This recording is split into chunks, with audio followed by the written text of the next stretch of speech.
hand said 0, triggering a magical transformation from spoiled diva to devoted and caring newswoman. Over 3,000 international college students come to Virginia Beach each summer to work in the resort city, Lisa said, reading the prompter. An unlucky few end up being victims of the sinister human trafficking industry. I-Team reporter Rachel Crawford has the details. Lisa held her pose as they transitioned to the I-Team tape. She might be hard to stomach, but she was a pro. Lisa's cover-girl looks and unshakable poise would soon carry her beyond the Norfolk market, away from the place Lisa scornfully referred to as a dead-end Navy town, the place Rachel loved and called home. Rachel watched the report for about the 40th time and allowed herself a brief moment of pride. The segment started with a few shots of The Surf, a popular Virginia Beach hangout, with a voiceover from Rachel about the way international student workers helped keep the place afloat. They had video of 2 Eastern European women tending bar, waiting tables, even taking out the trash. The camera angles had been carefully selected so the viewers could never quite get a good look at the students' faces. The tape cut to Rachel, standing in front of the bar, a serious tilt to her head. But a few of these girls, who talked to WDXR under condition of anonymity, said there was a dark side to their summer at the beach. The next shot featured Rachel interviewing one of the workers. The editors had blocked out the student's face and digitally altered her voice. She talked about the owner of the Surf, Larry Jameson, the man who had promised the girls jobs and paid for them to come to America.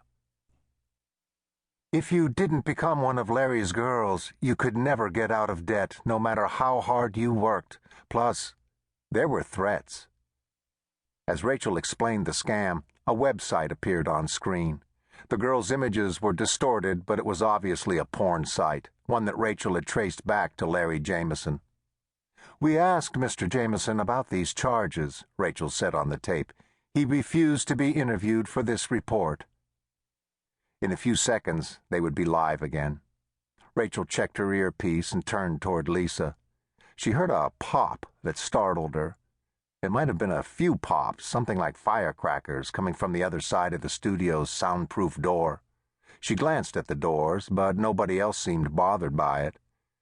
5 seconds, said a voice in her ear. 4, 3, 2, 1...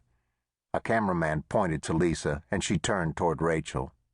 "Those girls you interviewed seem so vulnerable," Lisa said. "Did they understand they could press charges against this guy?" Out of the corner of her eye, Rachel noticed a flash of commotion at the back of the studio. Like a pro, she stayed focused on Lisa, explaining why the girls were not willing to come forward. "Hey!" someone yelled. "He's got a gun!" Shots rang out as Rachel swiveled toward the voices, blinded by the bright lights bearing down on her. She heard more shots, screams of panic and pain, pandemonium in the studio. "Get down!" someone shouted. There was cursing and a third barrage of shots as Rachel dove to the floor, crawling quickly behind the anchor desk, a fancy acrylic fixture that certainly wouldn't stop a bullet. Overhead, the suspended on-air monitor blinked off. In the chaos, Rachel looked over to see Lisa, wide-eyed with fear, her fist to her mouth, shaking with a silent sob. For a moment, everything was still. Chapter 2.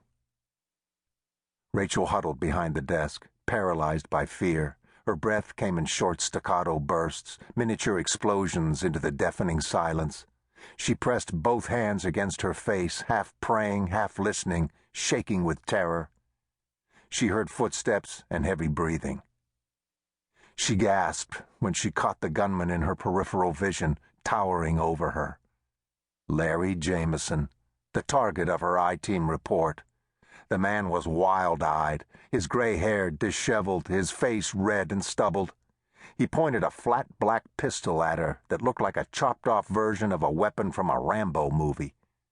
He hit the magazine release and jammed a second magazine into the gun as the first one hit the floor.